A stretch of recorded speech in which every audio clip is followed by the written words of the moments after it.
بسم اللہ الرحمن الرحیم۔ السلام علیکم میرے پیارے دوستو۔ دیانت کے معنی بہت وسیع ہیں۔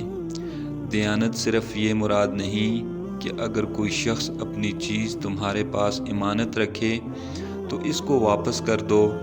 دیانت یہ ہے کہ جس چیز پر تمہارا حق نہیں اس کو چھو تک نہیں، اور کسی طرح مل جائے تو ہرگز اس کو استعمال میں نہ لاؤ۔ دیانت یہ بھی ہے کہ اگر کوئی شخص تمہارے ذریعے سے کسی کو پیغام بھیجے تو اس طرح پہنچاؤ کہ الفاظ اور لہجہ بھی بالکل ایسا ہی رہے جو پیغام دینے والے کا تھا۔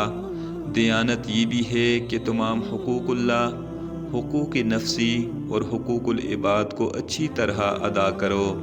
دیانت یہ بھی ہے کہ اپنے فرائض منصبی کو پوری طرح ادا کرو۔ جتنے وقت تک کام کرنے کی تنخواہ یا اجرت ملتی ہے اس وقت میں اپنا یا کسی اور کا کوئی کام نہ کرو۔ کام بے دلی سے نہ کرو، خالی وقت نہ گزارو، بلکہ اس کام کو جس کی اجرت ملتی ہے پورے جوش و سرگرمی اور پوری قابلیت سے سر انجام دو۔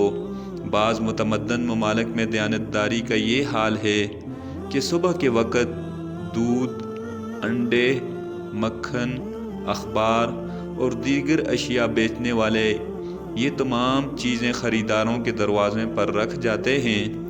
کوئی دوسرا ان کی طرف نظر اٹھا کر بھی نہیں دیکھتا۔ غریب لوگ کسی چھوٹی سی دکان یا کیبن میں کچھ سامان تجارت سجا کر ہر چیز پر اس کی قیمت لکھ دیتے ہیں اور خود دکان کو خالی چھوڑ کر دن بھر کسی کارخانے وغیرہ میں کام کرتے ہیں۔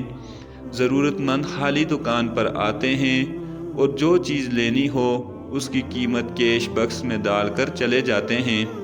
شام کو مالک دکان آ کر روپیہ نکال لیتا ہے۔ مجال ہے کہ کوئی شخص قیمت ڈالے بغیر کوئی چیز لے جائے۔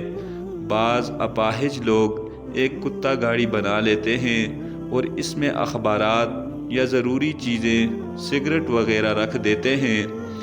کتا اس گاڑی کو بازاروں اور محلوں میں لے کر پھرتا ہے۔ لوگ ضروری چیزیں لے کر قیمت کیش باکس میں ڈال دیتے ہیں۔ جب سامان ختم ہو جاتا ہے تو کتا گاڑی لے کر گھر واپس پہنچ جاتا ہے۔ ذرا غور کیجئے کہ ہمارے ملک میں ایسا کیا جائے تو کیا حال ہو۔ پھر یہ دیکھیے کہ دیانتداری ان لوگوں میں ہے جن کو ہم مشرک و کافر کہہ کر اپنے آپ کو خوش کرتے ہیں، اور یہ نہیں سوچتے کہ مسلمان ہوتے ہوئے آپ کے اندر کتنی دیانتداری ہے۔